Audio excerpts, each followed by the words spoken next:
Hello and welcome to Business Talk TV from the Yorkshire Post.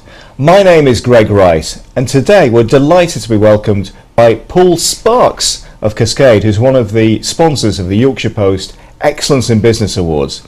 Today we're talking about one of the biggest issues facing employers in the UK at the moment, the issue of mental health. Paul, welcome to the Yorkshire Post. First of all, do you believe that attitudes towards mental health in the workplace have changed in recent times?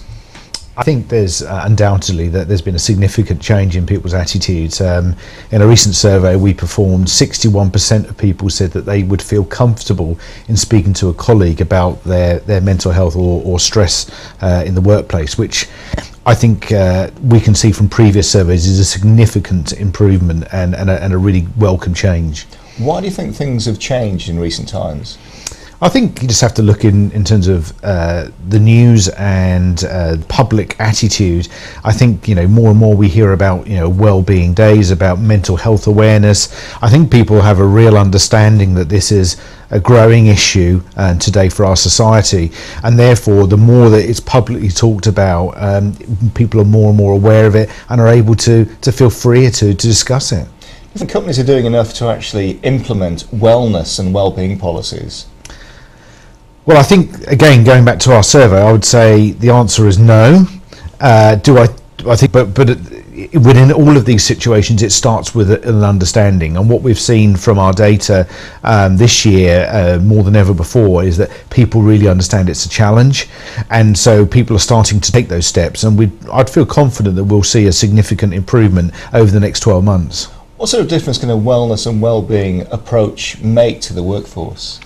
Well, I think it's about productivity, isn't it? I mean, ultimately, if people are suffering with stress, for example, they're less likely to be as productive in the workplace. They are more likely to have days off and absence.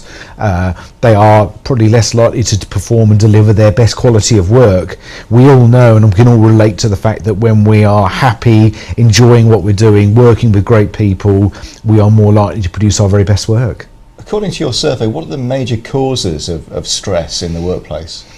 Workload was the number one reason. Around 67% of people said it was related to workload. But actually, interestingly, in number two, in the chart of stress, it was actually around colleagues and about their work with colleagues. So it could be around their attitude. It can even be down to the detail around how that workload is shared amongst teams.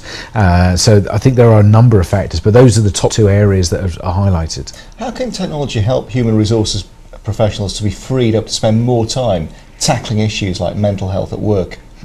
So it really comes back to the basics, really, Greg. If you start by not having your HR team tied up doing administration, if you bear in mind that in recent times there's a growing requirement to do reporting on things like gender pay gap, GDPR.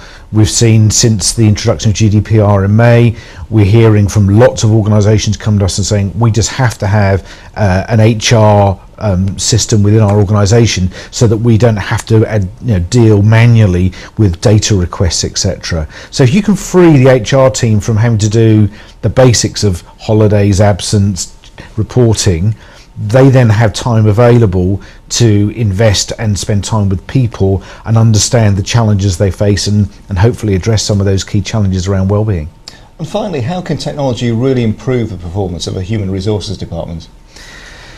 Well, it starts by recording great data. So when I speak to people who don't have an HR system in place, their most common challenge is it takes them huge amounts of time to wade through lots and lots of information in order to create an understanding. If that understanding is just there with HR analytics, they just understand what's the diversity in my organisation, what's my gender pay gap, what's my absence levels, which departments are those absence most prevalent in. All of a sudden they can then really add to the strategic direction of the organisation and help really influence that. And I think that changes how technology, or that is how technology influences and helps an organisation. Paul Sparks, thank you for joining us. Thank you, Greg.